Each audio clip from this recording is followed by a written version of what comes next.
क्या आपने कभी पैसे के साथ आपके गहरे जटिल रिश्ते पर विचार किया है? यह हमारे दिमाग और बटुए की भूल भुलैया के माध्यम से एक आकर्षक यात्रा है, जिसे मॉर्गन हाउसेल ने अपनी पुस्तक दी साइकोलॉजी ऑफ मनी में उत्कृष्टता से खोजा है। अध्याय 1। कोई भी पागल हमारे वित्तीय निर्णयों के मर्म में गहराई तक नहीं जाता। यह दावा करता है कि पैसा देखने वाले की नजर में सुंदरता की तरह है।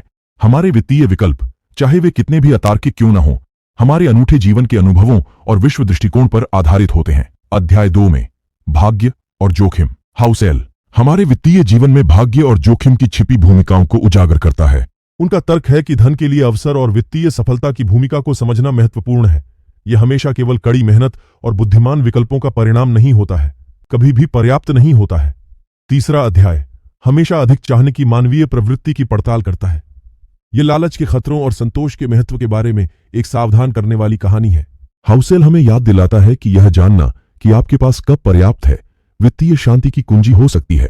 अध्याय 4 उलझन चक्रवृद्धि ब्याज के जादू को उजागर करता है। यह जल्दी से अमीर बनने के बारे में नहीं है, बल्कि समय के साथ धन को जमा होने देने के बारे में है।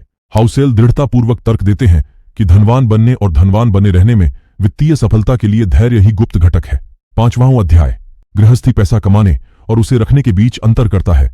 वह धन को वित्तीय बर्बादी के रूप में संरक्षित करने में सतर्क और रूढ़िवादी होने के महत्व पर जोर देता है, अक्सर कोने में छिपा रहता है।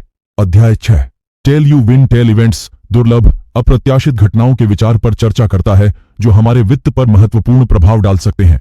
हाउसेल हमसे अप्रत्याशित के लिए हमेशा तैयार रहने और 7वें अध्याय में आने वाले अवसरों का लाभ उठाने का आग्रह करता है। फ्रीडम हाउसेल वास्तविक धन को अपने समय के साथ जो करना चाहते हैं उसे करने की स्वतंत्रता के रूप में परिभाषित करता है। उनका तर्क है कि पैसे का अंतिम उद्देश्य अपने समय पर नियंत्रण हासिल करना और अपनी शर्तों पर जीवन जीना है। अध्याय 8 कार्य में आदमी का विरोधाभास धन प्रदर्शित करने के सामाजिक मानदंडों को चुनौती देता है। हाउसेल का सुझाव है कि सच्चा धन अदृश्य होता है और अक्सर जो लोग सबसे अमीर लगते हैं वे आर्थिक रूप से उतने सुरक्षित नहीं होते जितने दिखाई देते हैं। अंतिम अध्याय पैसे बचाने के बारे में सबसे बुनियादी वित्तीय सलाह में से एक पर वापस आता है। हाउसेल इस बात पर जोर देते हैं कि बचत केवल अनुशासन के बारे में नहीं है, बल्कि एक ऐसी जीवन शैली बनाने के बारे में है जिसमें लागत कम हो, जिससे उच्च आय की आवश्यकता कम हो। संक्षेप में, धन चुनौतियों का मनोविज्ञान, धन, सफलता और वित्तीय निर्णय लेने के बारे में पारंपरिक विचार। यह हमें सिखाता है कि व्यक्तिगत वित्त की तुलना में अधिक व्यक्तिगत है।